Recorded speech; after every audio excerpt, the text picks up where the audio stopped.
Hello, Leo. Salamat sa pagbisita o salamat sa pagbabalik. Ito po ang inyong Sun, Moon, Rising Sign and Venus General Reading para sa sign ng Leo. Kunin niyo lang po kung ano ang nakarelate kayo, tapos niya hindi. Kung hindi nakarelate, okay lang yan. Maaaring ang mensahe sa susunod na pag-upload ay siyang makaka-relate tayo. Pero naniniwala ako meron at meron dahilan kung ba't tayo napadpad dito. Maaaring sa deck na ito, which is your core energy. O pwede din naman na sa ibang, nahulog sa ibang mga deck. Uy, kaperahan yata ang focus ni Leo this month. Six of Pentacles. Balance equal yung power dynamics parang mababalanse na, equal give and take na. Pwede din naman na kung dati ay may issues sa pera, sa ngayon ay parang makakahinga na ng very very light dyan sa problema na yan sa kaperahan. O pwede din naman na kung dati ikaw yung nagsusustento sa anak or sa pag-aaral ng bata, maaaring ngayon hindi ka na nag-iisa. Six of Pentacles, maganda yan. You are pouring, pwede din naman na you will be pouring from a full cup. Pupunan mo na yung sarili mong cup. Pwedeng focusing on self-love. And so, mapupunan mo na, since mapupunan mo na yung sarili mong cup, mas madali na itong mag-overflow sa iba.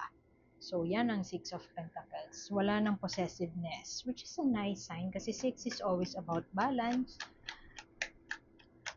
Yun nga, equal give and take. Yung power dynamics, mababalanse. Uy, kaperahan na naman. Mukhang dito focus si Leo this March. Napurnada na, I don't know, napurnada na bonus, ganyan. O kaya naman ay napurnada na sahod. Lalo na may war ngayon, so hindi ganoon ka-stable ang presyo ng gasolina, ang presyo ng mga bagay-bagay, hindi stable. Pwede din naman na you are waiting for a bonus or a sahod, commission, ganyan, hindi pa siya nakakarating. Pwede din naman na na-delay ang iyong parang investment na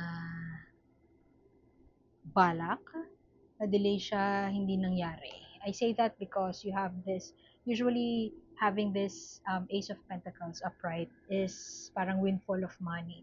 Tuloy-tuloy or new opportunity when it comes to kaperahan. Pero may napurnada. May napurnada, yan ang energy. Pagkaibang deck ito, you would see na linked throughout the reading yung mga decks used. So, if you want to check that out, lalo na yung Oracle, kasi ito hindi mo kailangan maging license or you don't need the certification, tarot certification para makagamit ng Oracle cards. So, nakakita ko ng mga local, sa Lazada yata meron. Okay, pwedeng yung iba, di ba sabi ko kanina may napurnada. Pwedeng ano yan, yung iba hindi natuloy ang plano ng wedding. Supposedly may planned wedding or planned celebration, hindi nangyari, hindi natuloy, napurnada. Pwede din actually na ano yan promotion. Anything that you intend o you wish o pinlano na i-celebrate, parang may konting delay o hindi na totally mangyayari at all.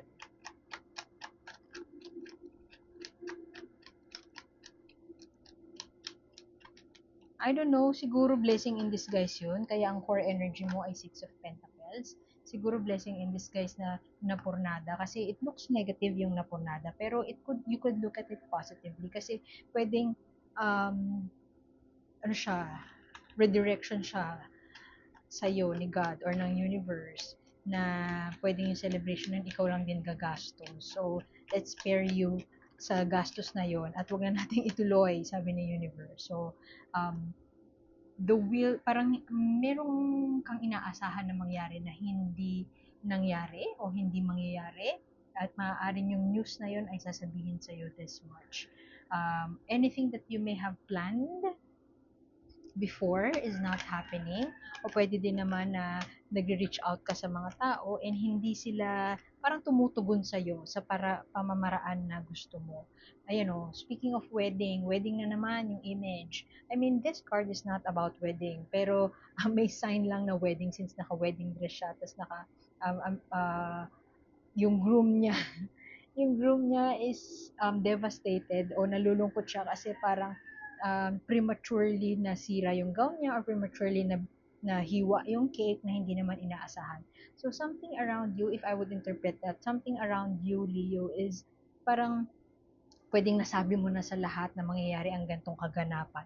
Pero sa hindi inaasahang pangyayari ay hindi siya mangyayari. So, pwedeng yung iba sa inyo, wedding talaga yon na hindi na matutuloy. Pwede din naman na promotion. This is Ten of Swords. Ang Ten of Swords na, ang ten lagi ay something will be brought to completion. So, siguro, meron kang matagal ng pinaplano at mabibigyan ka na ng sagot this March kung tuloy ba o hindi. O may matagal ka na pinaplano, pero this March may bigyan ka na ng kaliwanagan kung karapat-dapat mo bang ipagpatuloy ito o hindi. Kasi Wheel of Fortune na reverse, it may parang series of unfortunate events ang interpretation ko lagi dyan. Pwede yan kasi na um, parang ang dating initially ay ang malas naman, hindi na mangyayari, nakakainis, ganyan. Pero it is something na parang may rini-reveal sa'yo si universe na kung bakit hindi yan dapat mangyari. At hindi mo pa yun malalaman this March. Pwedeng malaman mo pa yun sa June pa, matagal pa, pero the answers will be given tayo in the right time. So, tingnan mo yan, no? Meron ka pang justice dyan. Lakasan mo ang loob mo. Lakasan mo ang loob mo or something will happen or will be revealed to you this March na hinihingi ni universe ang iyong pangunawa, pasensya at pagpili. Mukhang wedding to. Wedding kasi lovers to in reverse. A celebration, tas celebration na napurnada, celebration na hindi matutuloy, pwedeng kalungkutan na may kinalangan clarified by the lovers. So for some of you, pwedeng relationship siya na hindi na siya matutuloy. Regardless of yung sitwasyon kung romance man o trabaho, may mapuputol. Somebody will make a choice and may mapuputol na connection. May mapuputol na pagdidesisyon o event dahil may isang tao na magdedesisyon na tigil na natin to. Okay. Page of Wands clarified by the Page of Swords clarified by the Eight of Wands. Mabilis ang mga pangyayari. Mabilis ang mga pangyayari. Pwede kasing you are actively seeking something. Di ko alam kung trabaho ito, employment, o investment na gusto mo nang ipundar ngayon na. May bibilin kang, may big purchase, pwedeng ganon. Tapos, hindi siya matutuloy. Or for some reason, magbaback out yung kausap mo. Pero, nakakainis yun. Pero, remember, with the justice here, remember na it is something na you are being parang protected or redirected. Nakakainis siya sa ngayon. This March, baka buong March na maiinis ka. Pero, baka buong March maiinis ka, pero know na there's something bigger than that. Pwedeng yun nga, wedding yun, something bigger na pinoprotektahan kayo ng universe para hindi na masayang yung oras mo. Kakagugol ng oras, pera, panahon sa isang event na hindi naman pala magbibigay sa'yo ng magandang buhay in the future. So, yung iba naman sa inyo, pwedeng may plano to work overseas, to travel, at mapupurnada siya kasi pwedeng may kinalaman dun sa war na ganap, o pwede din naman na hindi enough yung finances, nagka-emergency sa bahay, pwedeng ganon. So, this is, parang there's that fire within you. Si Leo pa naman din ay, very out there, very outgoing, very um, social. Well, kung hindi ka social na Leo, okay lang din naman yun. Pero kadalasan kasi ng mga Leo ay ganun ang ugali. Very maboka or very flamboyant, um, ma-pride din. So, it hits them differently, mas mabigat para sa kanila kapag meron silang in-effortan na bonggang-bongga tas hindi pala mangyayari. So, may fire within you, you could be planning, so parang ginugol mo yung oras mo, panahon mo na sa pagpaplano ng isang event, pero what this card is also telling you na pwedeng nalulungkot ka kung nasaan ka kasi nga may hindi matutuloy, may hindi magaganap, may hindi mangyayari, o merong nangyari na hindi naasahan na taliwas sa plano mo at nakakainis yon. Pero there's something na parang better out there. Parang may maganda siyang kapalit ba na hindi mo pa makikita sa ngayon. So, with this year, yung core energy mo pa naman din, Six of Pentacles, may balance na when it comes to kaperahan. Hindi ka na yung mimimi or hindi na possessive, parang maganda na yung flow at may maganda na yung flow ng finances. Hindi ka nagagastos sa para sa iba. Pwedeng gagastos ka na for yourself o pwede din naman na ang outcome ng hindi napurnadang event na ito ay magkakapag-focus ka sa sarili mo. Example, kung yun nga yung wedding hindi matutuloy, it's a sign na yung finances na pinundar mo doon, it may be better invested sa ibang mga bagay. Let's say, bibili ng isang property, or mag-i-invest ka sa personal travel mo, soul searching, solo travel, ganon. Kung hindi naman, kung ang napurnada naman ay trabaho related, maaaring ito ay magiging pagkakataon para ikaw ay mas makaipon pa, o para ikaw ay mas, para mag-iba yung outlook mo when it comes to handling your finances. Somebody will make a choice, and that choice that somebody will make is parang nakakainis para sa part mo, hindi siya maganda para sa part mo, bad news siya for you, pero in the long run it will be a good news kasi justice will be served and you will parang may karma eh. So, kung all you do is good things, ang balik nun sa'yo, tenfold maganda. At mabilis ang mga pangyayari, pwede din naman na mabilis ang mensahe sa'yo. Halimbawa, kung message of rejection man ito, nag-apply ka, no, nag-aantay ka ng trabaho, mabilis ang pangyayari at mabilis na darating ang mensahe. Mabilis na makakarating sa'yo ang balita. There is this presence of this Queen of Pentacles around you. Ano yan? Earth sign yan. Taurus, Virgo, Capricorn. Pero not necessarily Taurus, Virgo, Capricorn. Huwag kang ma-stuck sa signs na yon.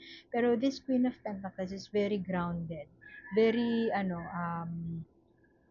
parang alam niya kung paano i-spend yung kaperahan niya. So, pwedeng yung iba sa inyo, kung hindi yan existence ng isang tao na magwawaldas ng pera mo, ewan ko kung magulang mo yan, nanay mo, ate mo, magka-emergency yung kapatid mo, o may papaaralin ka, prepersahin ka na magpaaral ng kapatid, I don't know, pero um, kung walang taong ganyan sa paligid mo na mag-iimpluwensya sa desisyon, mag-iimpluwensya sa mga mapupurnadang plano, I feel like this is an energy of parang wasted, misplaced investment. Pwedeng ikaw mismo, Leo, ay malulure or mapapaniwala ba ang tamang word doon, masiseduce, seduce, mahihikayat na mag-invest sa isang bagay na hindi siya worth it in the long run. And kung nandun ka man sa posisyon na yun, you will gain clarity this March. Pwede din naman na this March ka mahihikayat, pero may kinalaman sa pera na hindi siya mai-invest sa tamang paraan, or mahihikayat ka na mag-invest and hindi mo pa marirealize na nabudol ka pala. Parang gano'n. So, heads up lang. Yung reading mo ngayon, heads up lang. Something will not push through as planned. Hindi matutuloy ang kasal kung ikakasal ka, kung ikaw yung Leo na yon. Yung iba naman, pwedeng hindi mapopromote, rejection letter ang marireceive. Yung iba naman, we could interpret it as, yun nga, mag-i-invest ka, mag-i-expect kang bonus, hindi mo makatanggap, or may ma-expect kang like news na visa is approved pero hindi mangyayari yon, o pwede din naman nga na yun nga mabubudol ka and you would invest into something na hindi masyado napag-aralan and magiging mabilis. Ang news na darating, mabibilis ang mensahe. Pero take note, wag natin i-discount yung fact na nandito itong card na to, which is justice.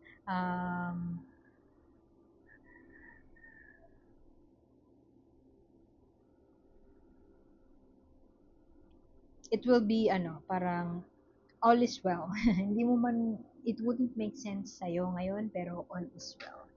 Lakasan mo ang loob mo.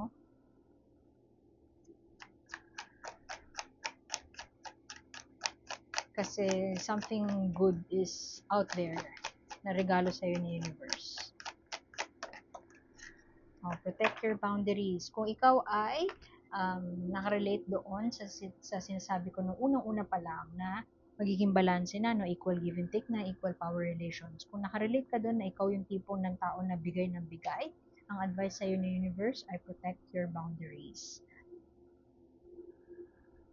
You learn how to say no, learn where to draw the line.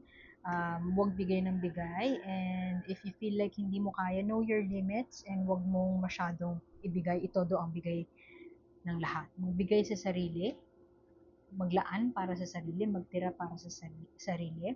Kasi once na full ang iyong cup, mas madaling i-share yun sa iba. You cannot pour from an empty cup. Okay?